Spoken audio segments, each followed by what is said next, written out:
জানিয়ে দিব হাতে থাকা সর্বশেষ আপডেট, আন্তর্জাতিক সংবাদ। প্রথমেই সংবাদ শিরোনাম, এরপর বিস্তারিত। ইরানের সঙ্গে যুদ্ধ নিয়ে কি ভাবছেন মার্কিনিরা? আরও জানিয়ে দিব মধ্যপ্রাচ্যে ৩ মার্কিন ঘাঁটিতে ইরানের হামলা। আরও জানিয়ে দিব মিত্রদের ওপর ইরানের হামলাকে অপ্রত্যাশিত বললেন ট্রাম্প। সর্বশেষ জানিয়ে দিব ইরানের সঙ্গে চুক্তির বিষয়ে যা জানালেন ট্রাম্প। এতক্ষণ শুনছিলেন সংবাদের শিরোনাম, এরপর বিস্তারিত। তার আগে আমাদের ভিডিওটা যদি ভালো লেগে থাকে তাহলে লাইক, কমেন্ট, শেয়ার করে দিবেন, আর আপনি জানিয়ে দিবেন আপনি কোথা থেকে দেখছেন বা শুনছেন। ইরানের সঙ্গে যুদ্ধ নিয়ে কি ভাবছেন মার্কিনিরা? ইরান যুক্তরাষ্ট্র চলমান যুদ্ধ এবং এর আনুষঙ্গিক প্রভাব নিয়ে মার্কিন জনমতের একটি বিস্তারিত চিত্র উঠে এসেছে কুইনিপিয়াক বিশ্ববিদ্যালয়ের সাম্প্রতিক এক জরিপে। গত সপ্তাহে প্রকাশিত এই জনমত জরিপে ইরানের ওপর হামলার বিষয়ে যুক্তরাষ্ট্রের সাধারণ ভোটারদের মধ্যে স্পষ্ট বিভাজন ও শঙ্কা পরিলক্ষিত হয়েছে। জরিপটির তথ্য বিশ্লেষণ করলে দেখা যায়, বর্তমানে 53% মার্কিন ভোটার ইরানের বিরুদ্ধে সামরিক অভিযানের বিরোধী। বিপরীতে 40% ভোটার এই ধরনের হামলা সমর্থন করছেন। তবে ইরানের মাটিতে মার্কিন স্থলসেনা বা গ্রাউন্ড ফোর্স পাঠানোর প্রশ্নে মার্কিনীদের অবস্থান অত্যন্ত কঠোর। জরিপে অংশগ্রহণকারীদের প্রায় 3/4 ইরানে মার্কিন সৈন্য মোতায়েনের ঘোর বিরোধী। তারা মনে করেন সরাসরি স্থলযুদ্ধে জড়ানো যুক্তরাষ্ট্রের জন্য শুভ হবে না। এই সম্ভাব্য সংঘাতের সুদূরপ্রসারী ফলাফল নিয়েও মার্কিন নাগরিকদের মধ্যে গভীর উদ্বেগ কাজ করছে। জরিপে অংশ নেওয়া 3/4 বেশি মানুষ আশঙ্কা প্রকাশ করেছেন যে ইরানের সাথে যুদ্ধ শুরু হলে খোদ যুক্তরাষ্ট্রের অভ্যন্তরেই সন্ত্রাসী হামলার ঝুঁকি বহুগুণ বেড়ে যেতে পারে।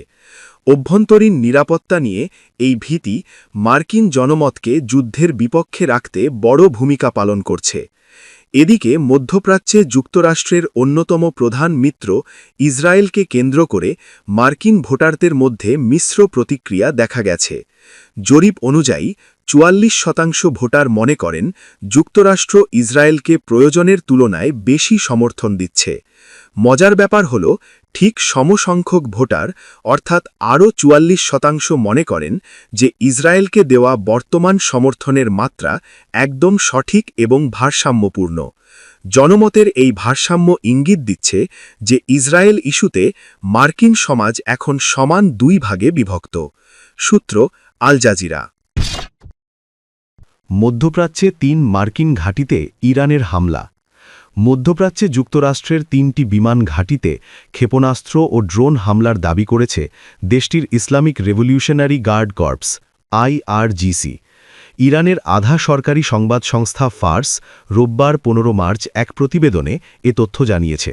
ফার্সের প্রকাশিত এক বিবৃতিতে IRGC জানায়, তারা ইরাকের এরবিলে অবস্থিত আল হারির বিমান ঘাঁটিতে যুক্তরাষ্ট্রের বাহিনীর একটি সমাবেশ কেন্দ্র লক্ষ্য করে হামলা চালায়। পাশাপাশি আলী আল সালেম ও আরিফজান ঘাঁটিতেও শক্তিশালী ইরানি ক্ষেপণাস্ত্র ও ড্রোন ব্যবহার করে আঘাত হানা হয়েছে বলে দাবি করা হয়।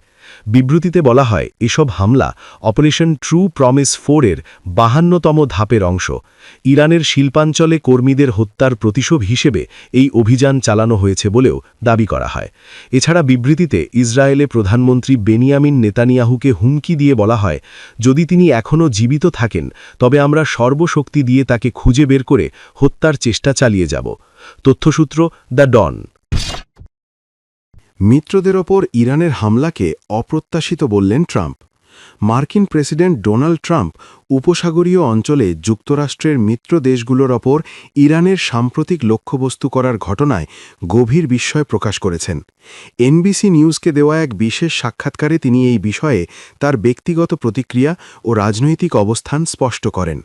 সাক্ষাৎকারে প্রেসিডেন্ট ট্রাম্প ওই অঞ্চলের মিত্র দেশগুলোকে অত্যন্ত চমৎকার এবং বিশ্বস্ত হিসেবে অভিহিত করে তাদের ভূয়সী প্রশংসা করেন। তিনি অত্যন্ত ক্ষোভের সাথে উল্লেখ করেন যে এই দেশগুলোর উপর সম্পূর্ণ অপ্রয়োজনীয়ভাবে হামলা চালানো হয়েছে এবং তাদের লক্ষ্যবস্তু করা হয়েছে।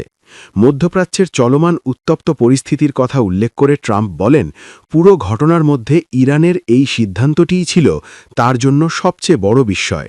তিনি আরও যোগ করেন, মিত্রদেশগুলো কোনো প্ররোচনা ছাড়াই আক্রান্ত হয়েছে, যা আন্তর্জাতিক সম্পর্কের ক্ষেত্রে একটি অনাকাঙ্ক্ষিত মোড়। ট্রাম্পের মতে এই ধরনের উস্কানিমূলক আচরণ কেবল ওই অঞ্চলের স্থিতিশীলতাকেই নষ্ট করছে না, বরং যুক্তরাষ্ট্রের সাথে ইরানের সম্পর্ককেও আরও জটিল করে তুলছে। এই হামলার পেছনে ইরানের প্রকৃত উদ্দেশ্য কী হতে পারে তা নিয়ে প্রেসিডেন্ট তার বিস্ময় প্রকাশ করার পাশাপাশি মিত্রদের পাশে থাকার দৃঢ় প্রত্যয়ও ব্যক্ত করেন। সূত্র দ্য গার্ডিয়ান। ইরানের সঙ্গে চুক্তির বিষয়ে যা জানালেন ট্রাম্প। যুক্তরাষ্ট্রের প্রেসিডেন্ট ডোনাল্ড ট্রাম্প জানিয়েছেন, ইরানের সঙ্গে এখনই কোনো চুক্তিতে পৌঁছানোর জন্য তিনি প্রস্তুত নন। শনিবার 14 মার্চ মার্কিন সংবাদমাধ্যম এনবিসি নিউজকে দেয়া এক টেলিফোন সাক্ষাৎকারে তিনি এই মন্তব্য করেন। সাক্ষাৎকারে ট্রাম্প বলেন, ইরান একটি চুক্তিতে পৌঁছাতে আগ্রহী হলেও তিনি বর্তমানে তা করতে ইচ্ছুক নন। এর কারণ হিসেবে তিনি উল্লেখ করেন যে বর্তমান শর্তগুলো এখনও যথেষ্ট সন্তোষজনক নয়। সম্ভাব্য চুক্তির শর্তগুলো ঠিক কী হবে তা বিস্তারিত না জানালেও ট্রাম্প স্পষ্ট করে বলেন, যে কোনো চুক্তির ক্ষেত্রে ইরানকে তাদের পারমাণবিক উচ্চাকাঙ্ক্ষা পুরোপুরি পরিত্যাগ করার অঙ্গীকার করতে হবে। হরমুজ প্রণালীর নিরাপত্তা রক্ষার বিষয়ে ট্রাম্প জানান, বেশ কয়েকটি দেশ এই লজিস্টিক কার্যক্রমে সহায়তার প্রতিশ্রুতি দিয়েছে, তবে কৌশলগত কারণে তিনি সেই দেশগুলোর নাম প্রকাশ করতে রাজি হননি। ইরানের তেলের বাজারের ওপর আঘাত হানার বিষয়ে ট্রাম্প দাবি করেন, দেশটির জ্বালানি রপ্তানির গুরুত্বপূর্ণ কেন্দ্র খার্গ দ্বীপ যুক্তরাষ্ট্র এরই মধ্যে পুরোপুরি বিধ্বস্ত করে দিয়েছে। আক্রমণাত্মক সুরে তিনি আরও যোগ করেন, নিছক আনন্দের ছলে আমরা সেখানে আরও কয়েকবার হামলা চালাতে পারি। এদিকে তেলের ক্রমবর্ধমান বাজার মূল্য নিয়ে বিশ্বজুড়ে উদ্বেগ থাকলেও ট্রাম্প সেটিকে খুব একটা পাত্তা দিচ্ছেন না। তেলের বাজার প্রসঙ্গে তিনি বলেন, বর্তমানে বিশ্বে তেল ও গ্যাসের পর্যাপ্ত সরবরাহ রয়েছে, তবে সরবরাহ ব্যবস্থার কোথাও কোথাও কিছুটা বিঘ্ন ঘটছে, যা খুব শিগগিরই স্বাভাবিক হয়ে যাবে বলে তিনি আশাবাদ ব্যক্ত করেন। সূত্র বিবিসি। ইরানে যুক্তরাষ্ট্র ইসরায়েলের যৌথ হামলা।